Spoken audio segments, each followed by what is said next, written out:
یغفر لمن یشاء ویعذب من یشاء، اللہ تعالیٰ جس کو چاہتا ہے معاف کر دیتا ہے اور جس کو چاہتا ہے عذاب دیتا ہے۔ یہ اللہ تعالیٰ کا جو قانون ہے، اس میں کوئی چاہت اور لاڈلا پن نہیں چلتا، اس میں صرف ہے ایمان کا معیار۔ جس میں وہ معاف کرتا ہے وہ اللہ کی بارگاہ میں پیش ہو ایمان اور عمل صالح کے ساتھ، وہ مسلمان ہو، وہ اپنے دور کا یہودی ہو، وہ اپنے دور کا عیسائی ہو، کسی بھی مذہب سے اپنے دور کا تعلق رکھنے والا ہو، وہ ایمان اور عمل صالح لے کر آئے گا تو ہی وہ کامیاب ہے، نہیں تو وہ کامیاب نہیں ہوگا۔ اللہ کے نبی صلی اللہ علیہ وسلم سے پہلے دور جاہلیت میں جو لوگ تھے، عیسیٰ علیہ السلام کے بعد ان کو اہل فترہ کہا جاتا ہے۔ آپ نے سنا ہوگا بعض دفعہ اہل علم مسئلہ بیان کرتے ہیں جی اہل فترہ کا کیا حکم ہے، جن میں اللہ کے نبی صلی اللہ علیہ وسلم کے والدین، دیگر دور جاہلیت کے لوگ اہل فترہ، جس وقت کوئی رسول، کوئی نبی نہیں آیا، بادشاہت کوئی شریعت میں مضمون نہیں ہے، ہمارے دین میں مضمون نہیں ہے، مضمون ہے اس حاکم کا کردار، وہ چاہے کسی بھی شکل میں آیا ہو، بادشاہت مضمون نہیں ہے۔ یہ انسان گناہ گار ہو نا، پھر بھی چل جاتا ہے معاملہ، اللہ سے معافی مل جاتی ہے، لیکن بدتمیزی، اللہ سے سوء ادب اور اللہ سے بات کرنے کی تمیز انسان کو نہ ہو اور اپنے آپ کو کچھ سمجھ رہا ہو، پھر اللہ کے بارے میں سوء ظن، یہ انسان کو یہ گناہ لے ڈوبتے ہیں۔ قبولیت کا معیار اللہ کی بارگاہ میں تقویٰ ہے، آپ کے اندر یہ صفت موجود ہے، آپ کی نیکیاں اللہ کی بارگاہ میں قبول ہوں گی۔ کئی سلف سے، اور جن میں غالباً عبداللہ ابن عمر سے بھی منقول ہے، اگر مجھے پتہ چل جائے اللہ نے میرے سجدہ بھی قبول کر لیا ہے تو لتمنیت الموت، تو پھر میں اللہ سے یہ کہوں گا کہ بس اب میرا خاتمہ ہو جائے۔ وَلَقَدْ يَسَّرْنَا الْقُرْآنَ لِلذِّكْرِ فَهَلْ مِن مُّدَّكِرٍ۔ سورۃ المائدہ آیت نمبر 18۔ وقالت الیہود والنصارى، اور کہا یہودیوں نے بھی اور نصارہ نے بھی، نحن ابناء اللہ، ہم ابناء اللہ ہیں، واحباؤہ، اور اللہ کے محبوب اور چہیتے ہیں۔ اللہ کے ابناء ہونے سے مراد یا تو یہ ہے کہ اللہ کے ابناء کی اولاد ہیں، اللہ کے بیٹوں کی اولادیں ہم ہیں، یعنی عیسیٰ علیہ السلام اور عزیر علیہ السلام، ان کی نسلوں سے ہی ہم ہیں۔ یا دوسرا معنی ابن کا جو عرب کے ہاں معروف بھی ہے، جس کی تفسیر آگے احبا کی روشنی میں، کہ ہم اللہ کے لاڈلے اور چہیتی نسل ہیں، قوم ہیں۔ یہ بات پہلے بھی گزری ہے کہ یہ زوم، یہ خیال، یہ سوچ ان کے اندر اس لیے پیدا ہوئی کیونکہ اللہ تعالیٰ نے اس قوم کو قوم کی بنیاد پر یہ عزت دی تھی۔ بنی اسرائیل کو قومیت کی بنیاد پر عزت دی گئی۔ ان کے جن علاقوں میں یہ تھے وہاں دیگر بھی اقوام رہتی تھیں، دیگر قومیں بھی تھیں، لیکن ان کو یہ حیثیت اور یہ مقام نہ مل سکا، جس کی تفصیل آگے بھی آ رہی ہے اور آپ پیچھے پڑھ کر بھی آ چکے ہیں۔ اس کی بنیاد پر ان کے ذہن میں ایک یہ چیز پیدا ہوئی، جو ان کی تلمود کے نام سے کتابیں ہیں، جو تورات کی شروحات وغیرہ ہیں، ان میں یہ بھی ہے کہ یہ اپنے آپ کو اسی طرح جیسے ہمارے یہاں ایک تصور ہندو مذہب کے اندر ہے نا، برہمن اور شودر وغیرہ کا، تو یہ اپنے آپ کو اس طرح اوپر کی نسل اور ساری انسانیت کو اپنے سے کمتر سمجھتے ہیں، کہ ساری انسانیت ہم سے بدتر ہے، ہم افضل ترین نسل ہے۔ تو نسل کے اعتبار سے اللہ کیا کوئی مقام انسان کو حاصل نہیں ہوتا، اللہ نے ان کو عزت دی، اللہ نے ان کو مقام دیا۔ یہ اللہ کے اس مقام کو اور عزت کو سمجھ نہ سکے اور اس بنیاد پر اترانے لگے۔ اب ان کے اس دعوے کی، ان کی جو ایک ہمارے بھی ذہنوں میں کہ ہم اللہ کے چہیتے ہیں، مسلمان ہیں، لاڈلے ہیں، ہمارے بھی ذہنوں میں، تو اس دعوے کی پہلے اللہ تعالیٰ نے رد کیا، اور رد کرنے کے لیے دلیل پیش کی۔ سب سے پہلی قل فلم یعذبکم بذنوبکم، اللہ کے نبی صلی اللہ علیہ وسلم ذرا ان سے فرمائیے کہ اللہ تعالیٰ تمہیں عذاب کیوں دیتا ہے تمہارے گناہوں کی وجہ سے۔ نمبر 1 گناہ کرنا، نمبر 2 اس پر عذاب ملنا، تمہیں بندر بھی بنایا گیا، تم پر سزائیں بھی مسلط کی گئیں، تمہیں مار بھی دیا گیا تھا 70 جو تمہارے طور پہاڑ پہ گئے تھے۔ اللہ کا چہیتا اور لاڈلا ہونا، تم اس بات کے بھی قائل ہو جو آپ پیچھے سورہ بقرہ میں پڑھ کر آئے ہیں، لن تمسنا النار الا ایاما معدودہ، ہمیں جہنم میں تھوڑے دن جانا پڑے گا۔ اگر تم اللہ کے چہیتے اور لاڈلے ہو تو یہ سزائیں دنیا اور آخرت کی، جن کو تم تسلیم کرتے ہو، مانتے ہو، یہ کیوں ہے؟ تم سے تو غلطیاں بھی سرزد نہیں ہونی چاہیے۔ اللہ کے چہیتے ہونے کا، اللہ کے لاڈلے ہونے کا تو یہ تقاضا ہے کہ تم غلطیاں نہ کرو، گناہ ہی نہ کرو، لیکن تم گناہ بھی ایسے کر رہے ہو جن پر تمہیں سزا ملی ہے۔ اس کا مطلب کیا ہے؟ اس کا مطلب یہ ہے بل انتم بشر ممن خلق، بلکہ تم ہو انسان ان میں سے جو اللہ نے پیدا کیے ہیں۔ اللہ نے کی بہت ساری مخلوقات ہیں، ان میں سے ایک مخلوق انسان ہے، اور تم سارے انسانوں کی طرح ایک انسان ہو۔ تم نسلی بنیاد پر کوئی امتیاز نہیں رکھتے کہ اللہ نے اگر تمہارے اندر تمہیں کوئی عزت دی ہے، تمہیں کوئی مقام دیا ہے اور واقعتاً دیا تھا ان کو، تو اس بنیاد پر تم دوسروں کو کمتر اور حقیر سمجھو اور اپنے آپ کو بخشایا سمجھو اور دوسروں کو اپنا غلام تصور کرو۔ یغفر لمن یشاء ویعذب من یشاء، اللہ تعالیٰ جس کو چاہتا ہے معاف کر دیتا ہے اور جس کو چاہتا ہے عذاب دیتا ہے۔ یہ اللہ تعالیٰ کا جو قانون ہے، اس میں کوئی چاہت اور لاڈلا پن نہیں چلتا، اس میں صرف ہے ایمان کا معیار۔ جس میں وہ معاف کرتا ہے وہ اللہ کی بارگاہ میں پیش ہو ایمان اور عمل صالح کے ساتھ، وہ مسلمان ہو، وہ اپنے دور کا یہودی ہو، اپنے دور کا عیسائی ہو، کسی بھی مذہب سے اپنے دور کا تعلق رکھنے والا ہو، وہ ایمان اور عمل صالح لے کر آئے گا تو ہی وہ کامیاب ہے، نہیں تو وہ کامیاب نہیں ہوگا۔ ان خواہشات اور آرزوؤں پر کبھی بھی کامیابی نہیں ملا کرتی۔ وَلِلَّهِ مُلْكُ السَّمَاوَاتِ وَالْأَرْضِ وَمَا بَيْنَهُمَا، اور اللہ کے لیے ہی آسمان اور زمین کی بادشاہت ہے اور جو کچھ ان دونوں کے درمیان ہے۔ بڑی مخلوقات اللہ کی اس کے درمیان موجود ہے۔ اللہ بادشاہ ہے، وہ جو چاہے فیصلہ کرتا ہے، وَإِلَيْهِ الْمَصِيرُ، اور اسی کی طرف پلٹ کر جانا ہے، لوٹنا ہے، وہ فیصلے صادر کرے گا۔ تو تم اللہ کے بارے میں دعویٰ مت کرو کہ ہم اللہ کے چہیتے اور لاڈلے ہیں۔ یہ جو پیچھے ان سے عہود، جو معاہدہ اور جو ان سے اللہ کی طرف سے عہد و پیمان ہوئے، اس کے بعد ان کو جو اللہ تعالیٰ نے نعمت و ثنا، اس کا تذکرہ اگلی 2 آیات کے بعد آئے گا جن کی تھوڑی بہت تفصیل، تو یہ ظلم ان کے اندر پیدا ہو گیا تھا۔ اللہ تعالیٰ نے فرمایا ظلم ٹھیک نہیں ہے۔ اب اگر آخری رسول بنی اسماعیل میں سے آیا ہے تو یہ آنا تمہاری اس شان کے منافی نہیں ہے۔ اور اس کو پھر اللہ تعالیٰ نے اگلی آیت میں علیحدہ سے ذکر فرمایا، یا اہل الکتاب، اے اہل کتاب، قد جاءکم رسولنا، یقیناً تمہارے پاس آ گئے ہمارے رسول، اللہ کے نبی صلی اللہ علیہ وسلم، یبین لکم، جو کہ تمہارے لیے کیا کر رہے ہیں؟ وضاحت کر رہے ہیں، دین کی وضاحت پیش کر رہے ہیں۔ اور یہ آئے اعلیٰ فترۃ من الرسل، رسولوں کے آنے میں ایک وقفے کے اوپر، فترہ کہتے ہیں وقفہ، ایک کام سے دوسرے کام کے درمیان جو ٹائم ہے اس کو فترہ کہا جاتا ہے۔ اسی لیے اللہ کے نبی صلی اللہ علیہ وسلم سے پہلے دور جاہلیت میں جو لوگ تھے، عیسیٰ علیہ السلام کے بعد، ان کو اہل فترہ کہا جاتا ہے۔ آپ نے سنا ہوگا بعض دفعہ اہل علم مسئلہ بیان کرتے ہیں، جی اہل فترہ کا کیا حکم ہے؟ ان میں اللہ کے نبی صلی اللہ علیہ وسلم کے والدین، دیگر دور جاہلیت کے لوگ اہل فترہ، جس وقت کوئی رسول، کوئی نبی نہیں آیا۔ صحیح بخاری کی حدیث ہے، آپ صلی اللہ علیہ وسلم نے فرمایا، انا اول الناس بابن مریم، ابن مریم یعنی عیسیٰ علیہ السلام کے ساتھ جو ہے وہ سب سے زیادہ قریبی تعلق میرا ہے۔ وہ کیسے ہے؟ سب سے قریبی میں ہوں۔ وہ کیسے ہوں؟ اس کو آپ صلی اللہ علیہ وسلم نے فرمایا کہ لیس بینی و بینہ نبی، میرے اور عیسیٰ علیہ السلام کے درمیان کوئی نبی نہیں آیا۔ اور جو تاریخ جو چلی آ رہی ہے، جو آج کل ہے بھی موجود، ہماری ہجری تاریخ ہے اسلامی، اور جو کرسچن کیلنڈر ہے، عیسوی کیلنڈر جس کو کہا جاتا ہے، اس وہ تاریخ کی ابتدا، آغاز، اس میں تھوڑا سا اختلاف ہے۔ تو یہ تقریباً 500 سے 600 سال کا عرصہ بنتا ہے۔ اللہ کے نبی صلی اللہ علیہ وسلم اور عیسیٰ علیہ السلام کے درمیان اس دوران کوئی نبی اور رسول نہیں آیا اللہ کی طرف سے، سلسلہ بند ہو گیا۔ اللہ کے نبی صلی اللہ علیہ وسلم کے بعد تو دین کو اللہ نے محفوظ رکھا، اہل علم کا سلسلہ، دین کی حفاظت، دین صحیح کسی نہ کسی شکل میں لوگوں تک پہنچتا ضرور ہے۔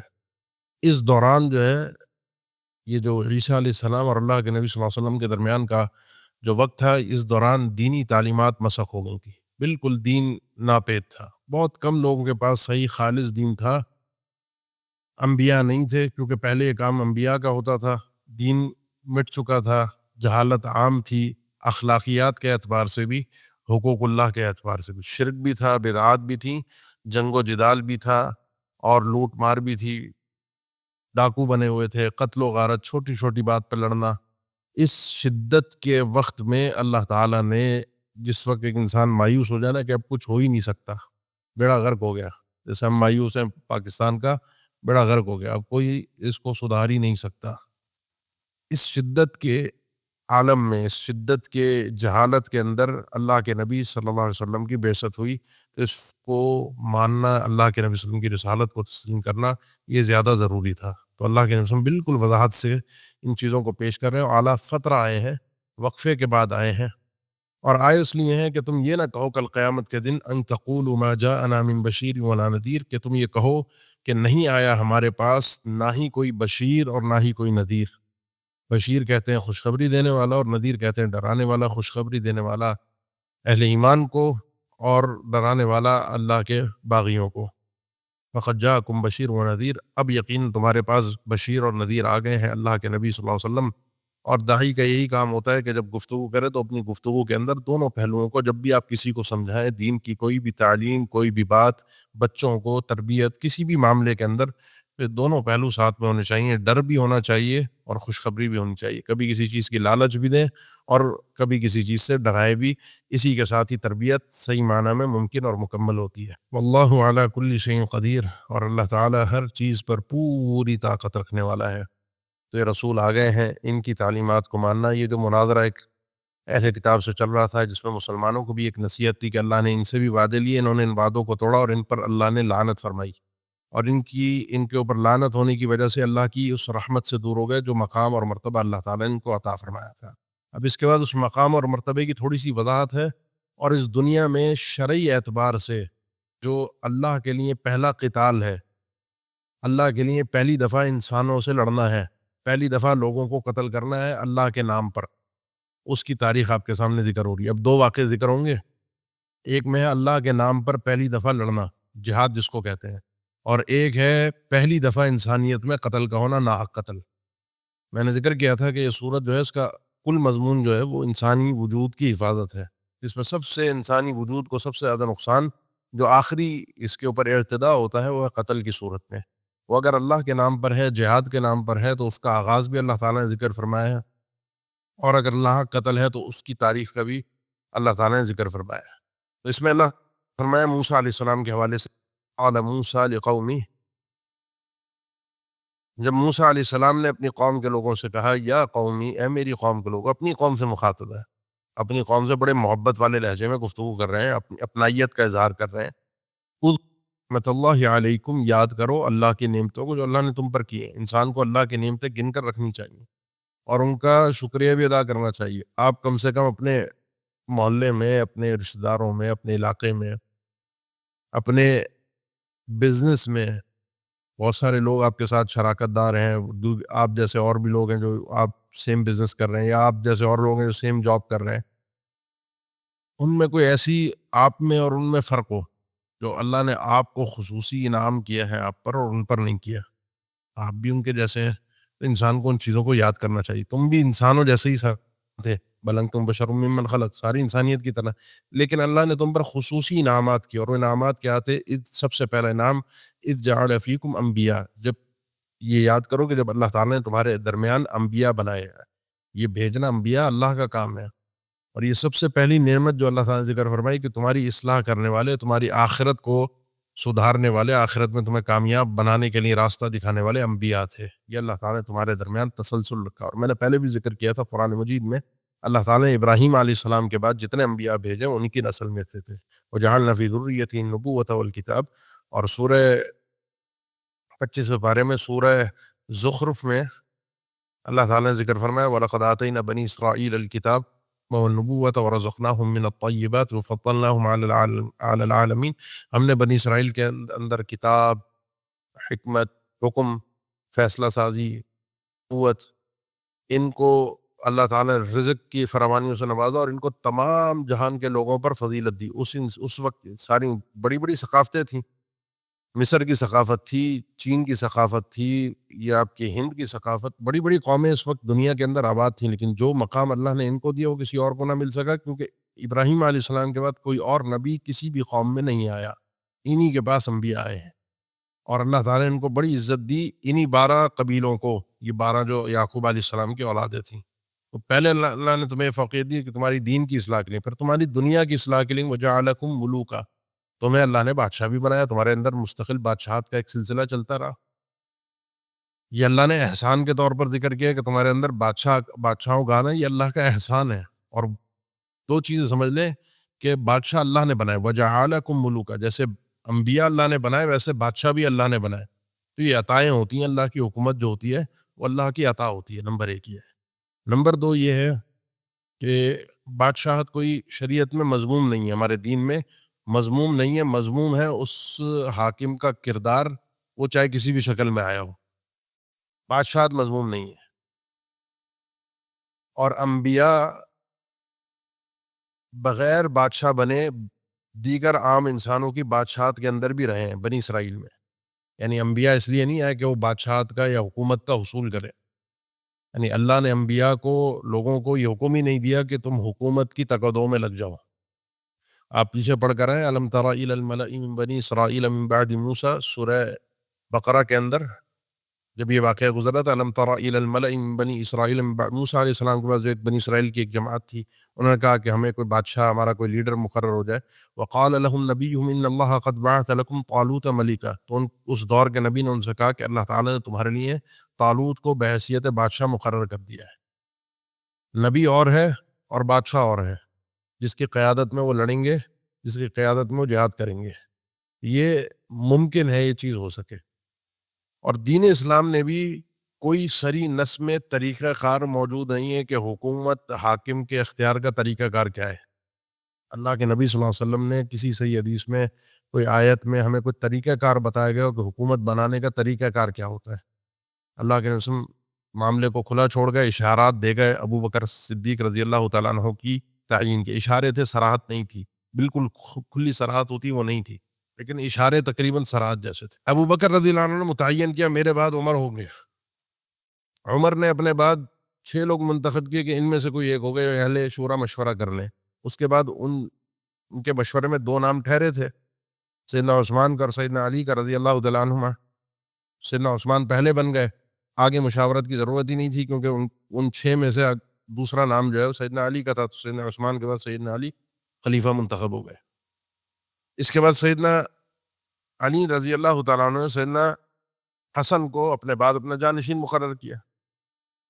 یہ کوئی وہ سلسلہ ایسا نہیں ہے کہ اس میں کوئی بات ہوا. جو طریقہ کار جس طریقے سے حاکم منتخب ہو رہا ہے وہ اگر شریعت سے متصادم ہے, شریعت کی روح سے, جیسے اپوزیشن ہے, جیسے ہمارا پارلیمنٹ کا نظام ہے, تو اس کی مخالفت کی جائے گی کہ یہ نظام شریعت کے مخالف ہے. باقی اس کے علاوہ کسی بھی نظام سے, کسی بھی سسٹم سے کوئی بھی حاکم بن کے آ گیا, وہ چاہے جمہوریت سے بھی آ گیا. اللہ کے نبی صلی اللہ علیہ وسلم صاحب فرمایا وَإِن تَأَمَّرَ عَلَيْكُمْ عَبْدٌ حَبَشِي, اگر تم پر کوئی حبشی غلام بھی ہے, حالانکہ حبشی غلام یہ الائمۃ من قریش نہیں ہے, حاکم تو قریش میں سے ہوگا, یہ ایک حبشی ہے اور وہ بھی غلام ہے, لیکن وہ حاکم بن گیا کسی بھی طریقے سے, کسی بھی سسٹم سے, تو تم نے کیا کرنا ہے؟ تمہارا کام کیا ہے؟ اس کو حکومت سے اتارنا, اس کے پیچھے درپے ہو جانا, حکومت کی کوشش کرنا. تم نے اس کی سمع اور طاعت کرنی. اللہ کے نبی صلی اللہ علیہ وسلم صحابہ کو فرمایا تھا اگر کوئی حبشی غلام بھی بن جائے بالفرض, اور اس میں اہل تفسیر نے, اہل شارحین حدیث نے اس میں دونوں چیزیں ذکر کی ہیں کہ یہ بالفرض مثال ہے, یا حقیقت میں بھی ایسا ممکن تھا, اور آپ صلی اللہ علیہ وسلم نے اس کی پیشن گوئی کی اور صحابہ کو فرمایا کہ اس کی بھی تم نے اطاعت کرنی ہے. حاکم کی اطاعت کے بغیر کام چارہ نہیں چل سکتا. نمبر 1 یہ. نمبر 2 یہ, کسی بھی قرآن کی آیت میں, کسی بھی حدیث میں حکومت کی طلب, حکومت کا حصول, یہ شریعت میں کہیں بھی ہمیں عام انسانوں کو حکم دیا ہی نہیں گیا کہ تم نے حکومت نافذ کرنی ہے, تم نے حکومت بنانی ہے, تم نے حکمران بننا ہے. جہاں کہیں بھی آپ دیکھیں گے حکومت اللہ تعالیٰ نے دی ہے, تو اللہ تعالیٰ نے اس کی نسبت اپنی طرف کی ہے پورے قرآن میں. ہم امام تمہیں بنائیں گے, انی جاعلک للناس اماما, امامت تمہیں عطا کریں گے, حکومت تمہیں عطا کریں گے. وجعلکم ملوکا, اللہ تعالیٰ نے تمہیں بادشاہ بنایا. تو ان چیزوں کو سمجھنا بہت ضروری ہے. آپ اپنے آپ کو مجرد کر دیجئے قرآن و حدیث کے لیے. قرآن و حدیث نے ہم سے کیا تقاضا کیا؟ میرے جذبات, میرے خیالات, میرے تصورات, یہ سب چیزیں بات کی ہوتی ہیں. میں کیا بہتر سمجھتا ہوں, لوگوں کی چاہت کیا ہے, پبلک ڈیمانڈ کیا ہے, اس کے مطابق میں بات کروں تو اس میں میری بات کو پذیرائی بھی ملے گی, میں پاپولر بھی ہو جاؤں گا, مشہور بھی ہو جاؤں گا, لائکس بھی آئیں گے, کمنٹس بھی آئیں گے. اور اگر میں قرآن و حدیث کی بات کروں گا جو پبلک ڈیمانڈ نہیں ہے, تو شاید وہ اتنی مقبولیت حاصل نہ کر سکے, اور لوگ اس پہ تنقید بھی کریں گے, جی دنیا تو اس طرف جا رہی ہے, یہ پتہ نہیں کس طرف جا رہے ہیں. میں نے اس طرف جانا ہے, اللہ اور اس کے رسول کی تعلیمات مجھے لے کر جا رہی ہیں. وہ معاشرے سے امتزاج ہو جائے بہت خوبصورت بات ہے. اگر معاشرے سے ٹکراؤ ہو جائے تو میں نے فوقیت کس چیز کو دینی ہے؟ اللہ اور اس کے رسول کے احکامات کو. معاشرہ میرے کل کسی کام نہیں آئے گا, اللہ اور اس کے رسول کی تعلیمات میرے کام آئیں گی. اذ جعل فیکم انبیاء وجعلکم ملوکا, اللہ نے تمہارے درمیان انبیاء بھی بنائے اور تمہارے درمیان بادشاہ بھی آتے رہے. وآتاکم ما لم یؤت احدا من العالمین, اور اللہ تعالیٰ نے تمہیں وہ نعمتیں عطا کی جو اس نے کسی ایک کو بھی پورے جہان میں سے نہیں دی. فی زمانہ ان کے, جس زمانے میں وہ تھے اس دور میں کسی کو وہ نعمتیں نہیں ملی. یا پھر ہر زمانے کے اعتبار سے، کیونکہ من و سلوہ جو ان پر نازل ہوا کبھی کسی قوم پر نازل نہیں ہوا، بادلوں کا سایہ جس طرح ان پر رہا کسی قوم پر نہیں رہا، پتھر سے پانی چشمے کی صورت میں جاری ہو جانا جو ان کے لیے وہ کسی کے لیے، یعنی تمہیں اللہ نے بحیثیت قوم کے جو مقام دیا ہے، ویسے بحیثیت قوم کے وہ مقام اللہ تعالیٰ نے کسی کو بھی نہیں دیا. یعنی اللہ کے نبی صلی اللہ علیہ وسلم اگر عرب میں آئے، بنی اسماعیل میں سے آئے، تو بنی اسماعیل کو وہ شرف نہیں مل سکا اللہ کے نبی صلی اللہ علیہ وسلم کے آنے کی وجہ سے کہ جی بنی اسرائیل کوئی بخشے بخشائے بن گئے، لیکن اللہ نے تمہیں عزت دی، اللہ نے تمہیں مقام دیا، لیکن تمہیں راس نہ آیا. اب فرعون غرق ہو گیا. فرعون کے غرق ہونے کے بعد آپ کو معلوم ہے ان کی تاریخ بنی اسرائیل کی، کہ یعقوب علیہ السلام کے جو بیٹے تھے، فلسطین ان کا مسکن اور مأوا تھا، انہوں نے اسحاق علیہ السلام نے بیت المقدس کی تعمیر کی اور وہاں پر رہے. اس کے بعد یعقوب علیہ السلام، اس کے بعد ان کے بیٹے، اور پھر وہ جو سورہ یوسف میں سارا قصہ ہے، اس کے بعد وہ مصر آ گئے. پھر یہ مصر میں رہے اور پھر یہ غلام بن گئے فرعونیوں کے. وہ غلامی چلتی رہی. اس کے بعد اللہ تعالیٰ نے موسیٰ علیہ السلام کو بھیجا، جنہوں نے ان کو اس غلامی سے نکالا. اب ان کو واپس اس سرزمین پہ جانا تھا جو ان کے آباء و اجداد کی اصل سرزمین تھی. تو اللہ تعالیٰ نے فرمایا یا قوم ادخلوا الارض المقدسۃ التی، اے میری قوم کے لوگوں داخل ہو جاؤ اس ارض مقدسہ میں، اس پاکیزہ زمین کے اندر، اس پاک زمین کے اندر جہاں پر اللہ نے انبیاء کو مستقل بھیجا، جس سرزمین پر بکثرت انبیاء وحی کا سلسلہ رہا، وہاں پر کئی انبیاء مدفون ہیں. اللہ کی رحمت ایک عجیب سلسلہ ہے. اللہ کے نبی صلی اللہ علیہ وسلم نے بھی وہاں پر امامت کرائی ہے انبیاء کی. جب آپ صلی اللہ علیہ وسلم کو اسراء اور معراج جو اسراء ہے وہ بیت اللہ سے بیت المقدس تک گئے، اور قبلہ اول ہے مسلمانوں کا، تو پاکیزہ سرزمین ہے، جاؤ یہاں پر جاؤ. التی کتب اللہ لکم، اللہ تعالیٰ نے تقدیری طور پر یہ زمین تمہارے لیے لکھ دی ہے. ہماری تقدیر میں یہ زمین تمہارے حصے میں ہے. ہماری تقدیر میں زمین، یہ یہاں پہ کتبہ سے مراد کتابت شرعیہ نہیں، کتابت تقدیریہ ہے، کہ اللہ تعالیٰ نے تمہارے مقدر میں زمین لکھی ہے. ولا، لیکن مقدر میں لکھی ہے ایک سسٹم کے تحت جو آگے آ رہا ہے. ولا ترتدوا علی ادبارکم، اپنی ایڑیوں کے بل مڑ کے مت بھاگ جانا، پلٹ مت جانا، جہاد سے بھاگنا مت. اگر ایسا ہوا تو فتنقلبوا خاسرین، وہ جو سارے انعامات تھے وہ سب چھن جائیں گے. فتنقلبوا خاسرین، تم پلٹو گے خسارہ پانے والے ہو کر، اللہ کے حکم کی نافرمانی کرو گے، خسارے میں آ جاؤ گے. اب پہلی دفعہ یہ اللہ تعالیٰ کی طرف سے جو ہمیں تاریخ ملی ہے قرآن حدیث کے اندر، اس میں پہلا یہ حکم الہی ہے جہاد کا. ورنہ اس کے علاوہ جتنا ہم نے پڑھا ہے، اس سے پہلے اللہ کی طرف سے قوموں کے اوپر عذاب آیا کرتے تھے. جب کوئی قوم نافرمانی کرتی تھی، اللہ نبی کے رسول کی مخالفت کرتی تھی. قالوا یا موسیٰ ان فیہا قوم جبارین، انہوں نے کہا موسیٰ اس ارض مقدسہ کے اندر ایسی قوم ہے جو جبار ہے، بڑے مضبوط جسم والی اور سرکش قوم ہے، تباہی مچا دیتی ہے، اپنے مخالفین کو چھوڑتی نہیں ہے. اور مفسرین نے تقریباً سبھی نے ذکر کیا کہ وہاں پر اس وقت قوم عمالقہ آباد تھی، جس سے بڑا ڈرتے تھے، ان سے رعب میں مبتلا تھے. اب حل کیا ہے؟ حل یہ ہے کہ اللہ نے اگر یہ زمین ہمارے لیے لکھی ہے تو مفت میں مل جائے. وَإِنَّا لَن نَدْخُلَهَا حَتَّى يَخْرُجُوا مِنْهَا، ہم اس زمین میں داخل نہیں ہوں گے یہاں تک کہ زمین سے یہ لوگ نکل جائیں. فَإِن يَخْرُجُوا مِنْهَا فَإِنَّا دَاخِلُونَ، اگر یہ زمین سے نکل جائیں گے تو ہم اس میں داخل ہو جائیں گے. یہ نکل جائیں پھر ہم جائیں گے، ان کے ہوتے ہوئے ہم نہیں جا سکتے. اللہ نے کہا جاؤ، اللہ نے تمہارے لیے لکھ دی ہے. قَالَ رَجُلَانِ مِنَ الَّذِينَ يَخَافُونَ، دو آدمیوں نے کہا ان لوگوں میں سے جن کو اللہ کا ڈر تھا. یہ دو لوگ کون تھے؟ ان کی کوئی وضاحت اور صراحت قرآن و حدیث میں صراحت کے ساتھ نہیں. بعض ان کا خیال موسیٰ علیہ السلام اور ہارون علیہ السلام یہی دونوں تھے، یا کوئی اور قوم کے لوگ تھے. زیادہ بات یہ سمجھ میں آتی ہے قوم کے اور دو لوگ تھے. وہ دو لوگوں نے ان کو سمجھایا. من الذین یخافون، جو دو لوگ اللہ کا ڈر رکھنے والے تھے. انعم اللہ علیہما، ان دونوں کے اوپر اللہ نے اپنا خصوصی انعام کیا تھا، ان کو توفیق دی، ان کو سمجھ دی انبیاء کی بات کے اوپر عمل کرنے کی. اللہ کا انعام ان پر کیا تھا؟ انبیاء کی بات پر عمل کرنا، نبی موسیٰ علیہ السلام کی بات پر عمل کرنا. انہوں نے سمجھایا اور دو طریقے بتائے کہ دیکھو یہ اللہ نے زمین تمہارے لیے لکھی ہے، اللہ کا تقدیری فیصلہ ہے. دو طریقے ہیں اس کو حاصل کرنے کے. ایک ہے حصی طریقہ جو کہتے ہیں اسباب اختیار کرنا. ادخلوا علیہم الباب، ان کے دروازے پر داخل ہو جاؤ، ان کا حصار کر لو. اور یہ تاریخ میں عام طور پہ جو جنگی تاریخ اور اس کے فلسفے سے واقف ہیں، وہ کہتے ہیں جب کسی قوم کا حصار کر لیا جائے، ان کے دروازے تک پہنچ جائے عام طور پہ وہ قوم مفتو ہو جاتی ہے، وہ اپنا دفاع نہیں کر پاتی، کیونکہ راستے منفذ سب بند ہو جاتے ہیں. ان کے دروازے پر پہنچ جاؤ. جب دروازے پر پہنچ جاؤ گے، فَإِذَا دَخَلْتُمُوهُ، جب ان کے دروازے سے تم داخل ہو جاؤ گے، یہ تم نے کرنا ہے. فَإِنَّكُمْ غَالِبُونَ، تو تم جیت گئے، تمہیں ڈرنے کی ضرورت نہیں ہے، یہ تمہارا کام ہے کرنے کا، یہ اسباب ہے. اور جنگ اصل جو جیتی جاتی ہے، وَعَلَى اللَّهِ فَتَوَكَّلُوا، اللہ پر بھروسہ کرو، اعتماد کرو. ان کنتم مؤمنین، اگر تم مومن ہو۔ اصل جنگ تو اللہ پر بھروسے سے جیتی جائے گی، حکم الہی ہے، اللہ نے کہہ دیا ہے، اللہ پر بھروسہ، اللہ کے حکم کو ماننا، اللہ پر۔ ابھی تم نے اپنے سامنے فرعون کو غرق ہوتا ہوا دیکھا ہے، اب اللہ تمہیں کہہ رہا ہے کہ سرزمین میں چلے جاؤ، کیسے ہو سکتا ہے اللہ تمہیں بچائے نہ؟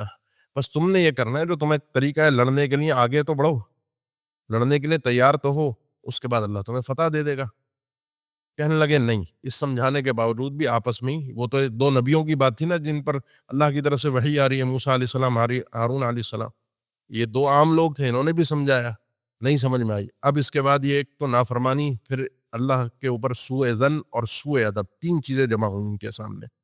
قالوا یا موسیٰ، کہنے لگے اے موسیٰ علیہ السلام، انا لن ندخلها ابدا ما داموا فيها، ہم کبھی بھی زمین میں داخل نہیں ہوں گے جب تک یہ لوگ اس زمین کے اندر موجود ہیں، جب تک یہ اس علاقے میں ہے، ہم اس علاقے میں، یہ نکلیں گے پھر ہم جائیں گے۔ یہ اللہ سے سوء ظن ہے اللہ کے متعلق، اللہ نے کہا میرا وعدہ ہے، کتب اللہ لکم، یہ زمین تمہارا مقدر ہے۔ ان کو یقین نہیں آ رہا۔ جب انسان اللہ کوئی وعدہ کرتا ہے، انسان کو اللہ پر پورا اعتماد اور بھروسہ کرنا چاہیے، سوء ظن نہیں کرنا چاہیے۔ نمبر 2، انہوں نے اللہ کے حکم کی نافرمانی کی، اللہ نے کہا داخل ہو جاؤ، داخل نہیں ہوئے۔ نمبر 3، سوء ادب، اللہ سے بات کرنے کا طریقہ اور تمیز نہیں ہے۔ اب آرڈر دے رہے ہیں، اذهب، یہ صیغہ امر ہے، اپنے آپ کو بڑا سمجھتے ہوئے گویا کہ ٹھیک ہے، اذهب انت وربک۔ اب جیسے وہاں پہ فرعون غرق ہوا تھا نا، تو تم نے اور تمہارے رب نے ہی معاملہ نپٹایا تھا موسیٰ، یہاں پر بھی تم جاؤ اور تمہارا رب جائے، فقاتلا، تم دونوں جا کے لڑو، انا ہاہنا قاعدون، ہم یہاں پر بیٹھے ہوئے ہیں، جب علاقہ خالی ہو جائے ہمیں بلا لینا، جیسے وہاں پر ہوا تھا۔ یہ بات کرنے کی تمیز، یہ انسان گناہ گار ہو نا، پھر بھی چل جاتا ہے معاملہ، اللہ سے معافی مل جاتی ہے، لیکن بدتمیزی، اللہ سے سوء ادب اور اللہ سے بات کرنے کی تمیز انسان کو نہ ہو، اور اپنے آپ کو کچھ سمجھ رہا ہو، پھر اللہ کے بارے میں سوء ظن، یہ انسان کو یہ گناہ لے ڈوبتے ہیں۔ گناہ ہوتے ہیں ہر ایک سے، لیکن اس گناہ کے اوپر انسان دلائل اوپر سے انبار نہ لگا دے کہ اپنے آپ کو دوست ثابت کرے، اور پھر اللہ سے گفتگو، اللہ سے انداز، معافی میں، دعاؤں میں، یا ویسے ہی انسان دلیر ہو کر اپنی بہادری دکھا کہ میں تو یہ ہوں، اور میں تو یہ ہوں، میں تو یہ بھی کر لیتا ہوں، یہ کر سکتا ہوں، یہ انسان کو زیب نہیں، انسانیت کے لیے یہ چیز درست نہیں ہے، انسان مارا جاتا ہے وہاں پر۔ اللہ کے نبی جنگ بدر کے موقع پر تھوڑا سا انتظار میں تھے، آپ نے بار بار مشاورت کی نا، بھائی لڑے کیا کریں، مہاجرین کہہ رہے تھے لڑے، کیونکہ ان کے تو دشمن تھے نا مکہ والے، تو انہوں نے بڑی تکلیفیں دی تھیں، آپ صلی اللہ علیہ وسلم کا خواہش تھی کہ انصار بولیں، کیونکہ اصل تو یہ ہے کہ ان کی سپورٹ بھی ضروری ہے۔ تو 2-3 دفعہ جب پوچھا، مہاجروں کی طرف سے ہی آواز آ رہی تھی، تو آخر میں غالباً سعد بن عبادہ تھے، انہوں نے کہا اللہ کے نبی آپ یہ نہ سمجھیے کہ ہم آپ کو یہ کہیں گے جو قوم موسیٰ نے موسیٰ سے کہا تھا، اذهب انت وربک فقاتلا انا ہاہنا قاعدون، ہمارا جملہ یہ ہے کہ اذهب انت وربک فقاتلا انا معکم من المقاتلین، انا معکم مقاتلون، یہ آپ کا رب بھی ساتھ ہوگا اور کے ساتھ اس قتال میں پوری طرح شریک ہوں گے، ہماری خاموشی یہ نہ سمجھیے بات نہیں ہے، جو فیصلہ آپ نے کرنا ہے، آپ نے لڑنا ہے، آگے جا کر لڑنا ہے، جو بھی کرنا ہے بدر کے مقام پر، جو آپ کا فیصلہ ہوگا ہم پوری طرح سے آپ کے ساتھ ہیں۔ یہ ہوتا ہے معیار اللہ کی بارگاہ میں کامیابی کا۔ یہی بار بار میں آپ کو فرق شروع سے ہی بتا رہا ہوں، جب سے بنی اسرائیل کا جب بھی تذکرہ آتا ہے، کہ انہوں نے کہا سمعنا وعصینا، ہم نے سنا اور ہم نافرمانی کرتے ہیں۔ صحابہ کا شعار تھا سمعنا واطعنا، ہم نے سنا اور اللہ ہم تیری بات کو مانتے ہیں، تیری بات کو تسلیم کرتے ہیں، تیرے اعتبار ہے، تیرے اللہ حسن ظن ہے، تو اپنے وعدوں کو پورا کرنے والا ہے۔ اب موسیٰ علیہ السلام کیا کرتے، قوم ماننے کو تیار نہیں ہے، تو نے اللہ سے اعتذار کیا، میں تو تیار ہوں اللہ، میرے بھائی بھی تیار ہے، قال ربی، انہوں نے فرمایا موسیٰ علیہ السلام میرے رب، انی، میں جو ہوں، لا املک الا نفسی و اخی، میں نہیں طاقت رکھتا، نہیں مالک مگر اپنے نفس کا اور اپنے بھائی، اپنے نفس کا اور اپنے بھائی ہارون کا۔ ہارون علیہ السلام اور میں، ہم میرا اختیار ان دونوں پر ہے، اپنے آپ پر اور ہارون علیہ السلام، باقی ان پر اختیار نہیں ہے، کنٹرول نہیں ہے، میں کہہ تو سکتا ہوں لیکن میری مان نہیں رہے۔ اب کیا ہے، اب اگر کوئی عذاب کا فیصلہ ہے، کوئی اس قسم کا معاملہ ہے، یا یہ گناہ گار ہیں، انہوں نے گناہ کیا ہے، تو ففرق بیننا وبین القوم الفاسقین، اللہ جدائی کی پیدا کر دے ہمارے اور اس فاسق قوم کے درمیان، ہمیں ان کے ساتھ شامل نہ فرمانا، دنیا میں اور نہ آخرت میں ہم تیرے حکم کے پابند ہیں۔ لیکن چونکہ نافرمانی سب کی طرف سے ہوئی تھی تو ان کو دنیا میں سزا ملی۔ اللہ تعالیٰ نے فرمایا سزا یہ ہے، قال فإنها محرمۃ علیہم 40 سنہ، اللہ تعالیٰ نے فرمایا کہ یہ زمین ارض مقدسہ اب حرام کر دی گئی ہے۔ پہلے اللہ نے تمہارے مقدر میں لکھی تھی، مل جاتی تمہیں، اب یہ حرام ہے تم پر 40 سنہ، 40 سال کے عرصے تک، 40 سال تک اب اس زمین میں تم داخل نہیں ہو سکتے۔ یہ بھی شرعی طور پر نہیں، قدرتی طور پر ہے۔ اللہ تعالیٰ نے جو قونی فیصلہ ہے قدرت کا، وہ اللہ نے کیا کہ اب 40 سال تک تم اس زمین میں داخل نہیں ہوگے، 40 سال بعد تمہیں ملے گی فتح۔ اور وہ اس کی حکمت بعد علم نے لکھی ہے کہ جو بدبخت تھے جنہوں نے کہا فتح بنتا وربو کا 40 سال کے عرصے میں نمٹ جائیں گے، دنیا سے رخصت ہوں گے، نئی نسل ہوگی، اس نئی نسل کو یہاں پر اللہ تعالیٰ کی طرف سے آباد کرنی نصیب ہوگی اور وہ بغیر لڑے ان کو ملے گی۔ 40 سال تک کیا ہوگا؟ یتی ہونا فی الارض، یتی ہونا فی الارض کے دو معنی علم نے ذکر کیے، ایک تو وادیتی، ایک میدان میں تم پڑے رہو 40 سال تک، اور ایک ہے خانہ بدوشوں والی زندگی، بھٹک بھٹک کے گزارتے رہو، کیمپنگ کرتے رہو 40 سال تک۔ اور اسی دوران پھر بھی اس دوران جو منو سلوہ ہے، جو بادلوں کا سایہ ہے، کیونکہ کھانے کے لیے کچھ نہیں، سر پہ کچھ نہیں، پینے کے لیے کچھ نہیں، وہ جو چشمے سے پانی ہے، وہ سب انہی 40 سال کے عرصوں میں بھی پھر بھی اللہ تعالیٰ نے ان پر نعمتیں کی۔ سوچیے اللہ کا کتنا انعام و اکرام تھا ان پر۔ فلا تأس علی القوم الفاسقین، لہذا فاسق قوم پر اے موسیٰ علیہ السلام آپ غمزدہ نہ ہو، ان کی یہ سزا ہے، اب آپ پریشان نہ ہو۔ یہ فطرتی ایک پریشانی تھی، لیکن اللہ تعالیٰ نے تسلی دی، یہ اللہ کا فیصلہ ہے کہ یہ مفت میں زمین ان کو نہیں ملے گی، اب 40 سال ان کو انتظار کرنا پڑے گا۔ یہ پہلی دفعہ اللہ کے لیے لڑنا تھا، اللہ کے لیے جہاد کرنا تھا، پہلی دفعہ کوئی انسان سے لڑتا حکم الہی پر، یہ پہلی دفعہ کا فیصلہ تھا۔ اس کے بعد اب انسانیت کے آغاز میں جو سب سے پہلا قتل ہوا، اس کا ذکر اب اللہ تعالیٰ نے آگے فرمایا ہے۔ مشہور واقعہ آپ سب کے علم میں ہی ہے، وَاتْلُ عَلَيْهِمْ نَبَأَ ابْنَيْ آدَمَ بِالْحَقِّ، اے اللہ کے نبی صلی اللہ علیہ وسلم ذرا تلاوت کیجئے ان پر خبر، واقعہ ابن آدم، آدم علیہ السلام کے دو بیٹوں کا، اور بالحق جو کہ سچا بالکل واقعہ ہے، جس میں کوئی آپ ملاوٹ نہیں کریں گے، کوئی اس میں غامیزی نہیں ہوگی، کوئی اس میں جھوٹ نہیں ہوگا، بالکل سچا واقعہ ہوگا۔ مفسرین کا اجماع ہے کہ ان دو آدم علیہ السلام کے بیٹوں کا نام حابیل اور قابیل تھا۔ اذ قربا قربانا، ان دو اللہ کی راہ میں قربانی پیش کی۔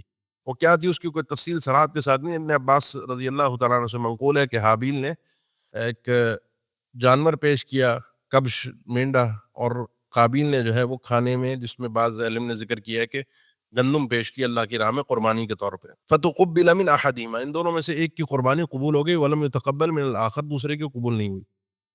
بعض اوقات ایک ہی عمل دو لوگ کرتے ہیں، قبول ہو جاتا ہے اور ایک کا نہیں ہوتا، دو ایسا ہوتا ہے، ایک کا قبول ہوتا ہے اور دوسرے کا نہیں ہوتا۔ وہ وجوہات کیا ہیں ہونی چاہیے، ایک اللہ کے لیے سچی دی تھی، ایک دوسرے کا مقصد ذرا کچھ اور تھا، اور اللہ کی بارگاہ میں قبولیت کا میزان ہے شروع سے، اس دور سے، اس میزان کے مطابق جس کی عبادت ہوگی وہی بارگاہ الہی میں قبول ہوگی۔ باقی اس کی وجہ کیا تھی، وہ واقعہ جو وہ اس کی بہن سے شادی اور ان کی بہن سے شادی، بہرحال اس کی کوئی صراحت کسی صحیح سری روایت پر موجود نہیں ہے، اہل تفسیر نے ذکر کیا ہے۔ بہرحال ان دونوں نے قربانی پیش کی، اللہ نے ایک کی قبول کی، ایک کی نہیں۔ تو عمل انسان کا بارگاہ الہی میں قبول ہونا یہ اصل ضروری ہے۔ جب اس کی قربانی اللہ کی بارگاہ میں قبول نہیں ہوئی، قال لأقتلنک، اس نے کہا اب تو میں تجھے ضرور قتل کروں گا۔ وجہ حسد، کہ تو آگے بڑھ گیا، میں کیسے پیچھے رہ گیا۔ اس حسد نے ابلیس کو جنت سے نکلوایا تھا، اس حسد کے بعد اس نے تکبر کیا تھا، اللہ سے کہا تھا کہ مجھے آگ سے پیدا کیا ہے، آدم کو مٹی سے پیدا کیا ہے، اور اس حسد نے یہ پہلا گناہ زمین کے اوپر قتل کی صورت میں کروایا، ناحق قتل، جس میں انسان کے وجود کے اوپر سب سے بڑی پہلی زیادتی کی گئی اور اس کو ختم، دی اینڈ اس کا کیا گیا۔ قال انما يتقبل اللہ من المتقین، دوسرے بھائی نے جواب دیا اس کی قربانی قبول ہوئی کہ اللہ تعالیٰ تو صرف متقین کی قربانی کو قبول کرتا ہے۔ انسان بغیر فخر کے، بغیر ریاکاری کے، اگر کوئی اچھی صفت اس کے اندر ہے تو اس کا اظہار کر سکتا ہے۔ وہ کہہ رہے ہیں کہ اللہ نے میری قربانی قبول کی، میں متقی ہوں، یہ فخر اور ریا نہیں تھا، اس کو سمجھانا تھا کہ تم مجھ سے جیتنا اگر چاہتا ہے تو اپنے اندر تقوی پیدا کر۔ ریس جو لگتی ہے، مقابلہ جو ہوتا ہے، وہ تو تقوی میں ہونا چاہیے، ایمانیات میں ہونا چاہیے، دنیا کے اندر جھگڑا نہیں ہے۔ نمبر 1 یہ۔ نمبر 2 یہ ہے کہ قبولیت کا معیار اللہ کی بارگاہ میں تقوی ہے، آپ کے اندر یہ صفت موجود ہے، آپ کی نیکی اللہ کی بارگاہ میں قبول ہوگی۔ کئی سلف سے اور جن میں غالباً عبداللہ ابن عمر سے بھی منقول ہے، اگر مجھے پتہ چل جائے اللہ نے میرے ایک سجدہ بھی قبول کر لیا ہے تو لتمنیت الموت، تو پھر میں اللہ سے یہ کہوں گا کہ بس اب میرا خاتمہ ہو جائے، کیونکہ اللہ کا یہ فرمان کہ اللہ متقین کی عبادات کو قبول کرتا ہے، میرا ایک سجدہ قبول ہونے کا مطلب یہ ہے کہ میں متقی ہوں، اب اللہ مجھے آگے کا پتہ نہیں ہے کیا بنے، تو اللہ مجھے اٹھا لے۔ تو یہ قبولیت کا اللہ کی بارگاہ میں شرط اور معیار ہے۔ اب اس کا حسد اس کا آگے بڑھا، اس نے کہا لئن بسطت الی یدک لتقتلنی، اگر تو اپنا ہاتھ میری طرف بڑھائے گا کہ تو مجھے قتل کر دے، یہ حابیل نے کہا قابیل سے، تو ما انا بباسط یدی الیک لیقتلک، میں اپنا ہاتھ آگے نہیں بڑھاؤں گا کہ میں تجھے قتل کر دوں، تیرے مقابلے میں تیرا مقابلہ نہیں کروں گا، تو ایک جرم کر رکھیں۔ اب تک انسانیت کو پتہ نہیں تھا کہ قتل ہوتا ہے۔ آپ اور میں جب شعور میں آتے ہیں نا تو ہمیں پتہ چلتا ہے قتل ہو گیا، پتہ خبریں، وہ یہ نسل در نسل ایک سلسلہ چلتا آ رہا ہے کہ جی کسی کی مخالفت ہے اس کو قتل کیا جا سکتا ہے۔ اس سے پہلے قتل نام کی چیز سے انسانیت واقف نہیں تھی، پہلا قتل ہونے جا رہا تھا، اس نے کہا تو قتل کر، یہ تو کریں، یہ کچھ ایسا ہو ہی نہیں سکتا کہ کسی سے دشمنی و مخالفت اور اس کو مار دیا جائے۔ آج تک کسی انسانیت کا قتل نہیں ہوا۔ انی اخاف اللہ رب العالمین، تو میں ڈرتا ہوں اللہ سے جو کہ رب العالمین ہے۔ ایسی سچویشن میں انسان جان کا نذرانہ بھی پیش کر سکتا ہے۔ انی ارید ان تبوء باسمی و اسمک فتکون من اصحاب النار، میں یہ چاہتا ہوں، میرا ارادہ یہ ہے کہ تو پلٹے میرے گناہ کے ساتھ بھی اور اپنے گناہ کے ساتھ بھی، میرے گناہ کا بوجھ بھی تیرے سر پر ہو اور تیرے گناہ کا بوجھ بھی تیرے سر پر ہو۔ میرے گناہ کا بوجھ سے مراد زیادہ تر اہل علم نے جو امام نے جری نے ذکر کیا، میرے قتل کا بوجھ بھی تیرے سر پر ہوگا اور تیرے دیگر گناہوں کا بوجھ بھی تیرے سر پر ہوگا، فتکون من اصحاب النار، اور تو جہنمیوں سے ہو جائے گا۔ تو اگر مجھے قتل کرے گا تو میں چاہتا ہوں کہ پھر تو، یہ اس کی کوئی دلی خواہش نہیں ہے، کیونکہ سچویشن یہی تھی کہ یا تو میں تجھے قتل کر کے گناہ گار ہو جاؤں یا تو مجھے قتل کر کے، کوئی اور آپشن نہیں ہے۔ تو پھر اس آپشن کے اندر پھر بہتر یہ ہے کہ تو مارا جا، میں بچ جاؤں اللہ کی بارگاہ میں۔ ظاہر سی بات ہے نا، عقل بھی یہی کہتی ہے جب کوئی اور سچویشن نہ ہو تو اس میں یہی ہے کہ دو میں سے ایک کو مرنا ہی مرنا ہے، دو میں سے ایک کو عذاب ہونا ہی ہونا ہے، یا دو میں سے ایک نے پھنسنا ہی پھنسنا ہے، تو پھر آدمی اپنے آپ اپنا دامن بچائے۔ اور دوسرا معنی اس کا علم ذکر کیا ان تبوء باسمی، کہ تو میرے اس گناہ کو لے کر جائے کہ جو گناہ اگر میں تجھے قتل کرتا تو میرے سر ہوتا، کیونکہ جو میں نے پہلے بھی حدیث پیش کی تھی، قاتل اور مقتول دونوں جہنمی۔ صحابہ نے پوچھا قاتل پتہ ہے مقتول کیوں ہے؟ فرما لیا انہو کان یرید قتل صاحبی، کیونکہ وہ اپنے بھائی کو قتل کرنا چاہتا تھا، تو اگر میں تجھے قتل کرتا تو میرے کھاتے میں جو گناہ ہوتا وہ بھی اللہ تیرے کھاتے میں ڈال دے، اور تیرے جو قتل کا گناہ ہے وہ بھی تیرے کھاتے میں ڈال دے۔ اس آیت سے علم نے یہ بھی استدلال کیا ہے کہ آدم علیہ السلام کے دور میں بھی شریعت اور دین تھا اور احکامات الہیہ تھے، وہ نبی تھے، کیونکہ گناہ کا تصور اسمی و اسمک، اس گناہ کا تصور شریعت کے بغیر ممکن نہیں ہے۔ فتکون من اصحاب النار، جہنم اور جہنمی ہونے کا تصور اس دور میں یہ حکم الہی کے بغیر ممکن نہیں ہے۔ وذالک جزاء الظالمین، اور یہی ظالموں کا بدلہ ہوتا ہے۔ فطوعت له نفسه قتل اخیہ، اس کے نفس نے اس کو ابھارا قابیل کے۔ حسد، اور حسد اس کو اس مقام تک لے گیا کہ اندر سے اس کا نفس اس کے اوپر اتنا غالب آ گیا کہ وہ اندھا ہو گیا، اس کو کچھ سمجھ میں نہیں آیا، اس کو یہی تھا کہ بس حسد کی آگ میں جل رہا تھا، اور اس کو اس کے نفس نے ہلکا کر دیا کہ اس کو قتل کرنا آسان ہے۔ حسد کی وجہ سے اس کے نفس نے اتنے بڑے گناہ کو اس کے لیے بہت چھوٹا کر دیا، معمولی کر دیا، آسان کر دیا۔ اور یہ اس سچویشن کو ذرا سا سمجھیں، کبھی بھی حسد کی آگ میں نہ جلیں، اپنے حسد پر ہوتا ہے انسان کے اندر، کنٹرول کرے، اور اب کبھی بھی اپنے نفس کو، خواہشات کو حکم الہی پر غالب نہ آنے دیں۔ اگر ایسا ہو گیا تو نتیجہ ایسے ہی ہوتا ہے، پھر بڑے سے بڑا گناہ انسان کو بہت معمولی اور چھوٹا لگنا شروع ہو جاتا ہے اور انسان تباہ ہو جاتا ہے۔ تو اس کے نفس نے اس کو ابھارا اپنے بھائی کے قتل پر، اور اس نے قتل کر ڈالا۔ اب قتل ہو گیا پہلا انسانیت کے اندر، فاصبح من النادمین، فاصبح من الخاسرین، و خسارہ پانے والوں میں سے ہو گیا۔ اللہ کے نبی صلی اللہ علیہ وسلم کا فرمان بھی ہے نا، بخاری مسلم کی حدیث ہے، لا تقتل نفس ظلما الا علی ابن آدم الاول کفل من دمیا، کوئی بھی انسان جو دنیا میں قتل ہوتا ہے تو اس قتل کے جرم کا ایک عذاب کا ایک حصہ آدم علیہ السلام کے پہلے بیٹے پر بھی جاتا ہے، جس نے کیونکہ اس نے انسانیت کو سب سے پہلے قتل کر کے دکھایا تھا، یہ کان اول من سن القتل، سب سے پہلے اس قتل کے طریقے کو ایجاد کرنے والا کہ ایسے بھی کیا جا سکتا ہے۔ اس کو دیکھا دیکھی لوگوں نے اس گناہ کو سیکھ لیا نا، انسانیت میں پتہ چل گیا کہ انسانوں کو معلوم ہو گیا کہ یہ کام اس طریقے سے ہو سکتا ہے، آپ کسی کو قتل بھی کر سکتے ہیں، اور بہت بڑی چیز ہے کہ یہ قتل اینڈ ہے، اس کے بعد کچھ نہیں ہے۔ میں آپ کو تھپڑ مار دوں، آپ مجھے کچھ دے کر مار دیں تو ازالہ ہو سکتا ہے، معافی بھی ہو سکتی ہے، لیکن ایک شخص چلا گیا دنیا سے، کوئی کچھ نہیں دی، اینڈ ہو گیا۔ تو پہلی دفعہ یہ ہوا تھا، اور اس کا یہی ہے کہ پہلی دفعہ کوئی نیکی دکھا دیتا ہے راہ تو اس کو آگے جب تک دنیا میں وہ نیکی چلتی ہے اس آدمی کو اس کا ثواب ملتا ہے، اور جو کوئی آدمی گناہ کی راہ کھولتا ہے، نیا کوئی طریقہ گناہ کا ایجاد کرتا ہے، تو رہتی دنیا تک اس گناہ کا وبال بھی اس آدمی کے سر پر ہوتا ہے۔ اس لیے انسان کو چاہیے کہ مفتاح للخیر بنے، خیر کا دروازہ کھولنے والا ہو، مغلاق للشر، شر کے دروازے بند کرے، نہ کہ مفتاح للشر ہو کہ وہ شر کے دروازے، برائی کے دروازے کھولے اور خیر کے دروازے بند کرنے والا ہو۔ یہ اس کے نفس نے اس کو ابھار کے، اس کے نفس نے اس کے لیے سہولت، غالب آ گیا اس کا نفس اور اس نے قتل کر دیا۔ اب قتل کرنے کے بعد پریشان ہے کہ اس انسانی جسم کا کیا کرے۔ اللہ تعالیٰ نے اب رہنمائی کی، انسان کو کبھی بھی اللہ بے رہنمائی کے نہیں چھوڑتا، کیونکہ تو گناہ تھا۔ اب اپنے والد آدم علیہ السلام کے پاس جائے کہ کہاں سے اس مسئلے کو اور کس طریقے سے اس کی سہولت کیا کیا جائے، پہلی دفعہ قتل ہوا ہے۔ فبعث اللہ غرابا، اب اللہ تعالیٰ نے بھیجا کوے کو، اور وہ کیا کر رہا تھا، یبحث فی الارض، وہ زمین کو کھود رہا تھا، لیوریہ، تاکہ وہ دکھائے کوا اس آدمی کو، کیف یواری سوءۃ اخیہ، کہ کیسے وہ چھپا رہا ہے اپنے بھائی کے وجود کو، اپنے بھائی کے جسم کو۔ کوا ایک اپنے دوسرے کوے کو، اپنے بھائی کو دفن کر رہا ہے قبر کھود کے، وہ اس کو دکھانا چاہ رہا ہے کہ جسم کا طریقہ کار مرنے کے بعد یہ ہوتا ہے۔ انسانیت کو یہاں سے سمجھ دی گئی، اور یہی طریقہ شروع سے انسانیت میں چلا آ رہا ہے، اللہ ایک ہے جو آپ اب نئے نئے طریقے دیکھتے ہیں، کوئی جلانے کا کسی کا، اور بڑی ثقافتیں دنیا کے اندر، کوریا والوں کے الگ سسٹم ہے، اور کوئی جانوروں کے آگے، پرندوں کے آگے ڈال دیتا ہے، کوئی کسی طرح سے۔ قال یا ویلتا، وہ اس کو دیکھ کر افسوس ہوا کہ افسوس ہے مجھ پر، تو عاجزت، کہ میں اتنا بھی عاجز آ چکا ہوں کہ ان اکون مثل هذا الغراب، کہ میں اس کوے کی طرح ہو جاؤں، فواری سوءۃ اخی، اور میں اپنے بھائی کے وجود کو چھپا سکوں۔ اس آیت سے علم نے کئی فقہی مسائل بھی ذکر کیے ہیں کہ انسان کا مرنے کے بعد پورا وجود پردے میں ہونا چاہیے، یعنی کفن کے اندر ملبوس ہونا چاہیے۔ جب دفن ہو تو پورے وجود پر سوءۃ اخی، پورا وجود اب اس کا سوا ہے، اور اس کو مٹی میں دفن کرنا ہے، اندر اتارنا ہے، اور اتنا اتارنا ہے کہ اس کا پورا وجود مٹی کے اندر چھپ جائے۔ نہ صرف یہ کہ چھپ جائے، بلکہ دو علم نے شرطیں اور ذکر کی کہ اتنا اندر تک اتارا جائے کہ اس تک کوئی درندہ، کوئی جانور نہ پہنچ سکے، نمبر ایک۔ نمبر دو، اس کے وجود کے گلنے کی، سڑنے کی اسمیل جو ہے وہ بھی مٹی سے، زمین سے باہر نہ آئے، تو اس کو چھپا دینا چاہیے۔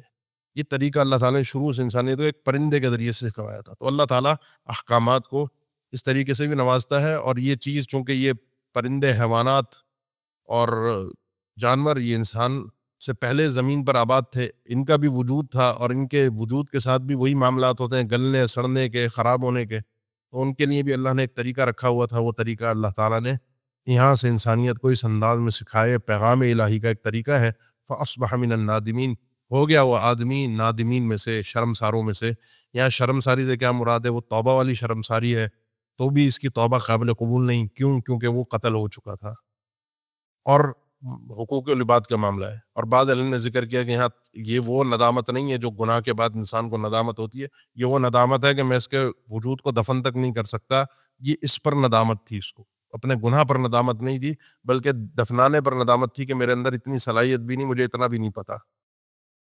کوئی انسان کسی انسان کو قتل کر دے تو قاتل سے قصاص کے لیے مقتول کے ورثاء مطالبہ کر سکتے ہیں۔ میں اکیلا کسی انسان کو قتل کر دیتا ہوں، یا حاکم کسی انسان کو بغیر حق کے قتل کرتا، حاکم کو اجازت نہیں ہے لیکن کر دیتا ہے، تو گویا کہ فکأنما قتل الناس جميعا، اس شخص نے ساری انسانیت کو قتل کر دیا۔ دنیا کا جو سزا ہوتی ہے، جو حد نافذ ہوتی ہے، وہ اس کا کفارہ ہوتا ہے۔ جو گناہ انسان نے کیا اور دنیا میں اس پر شریعت نے جو سزا رکھی ہے، حاکم کی طرف سے وہ سزا اسے مل جائے، وہ اس کا کفارہ ہے۔ آخرت میں اس کے لیے اس گناہ کی سزا نہیں ہے۔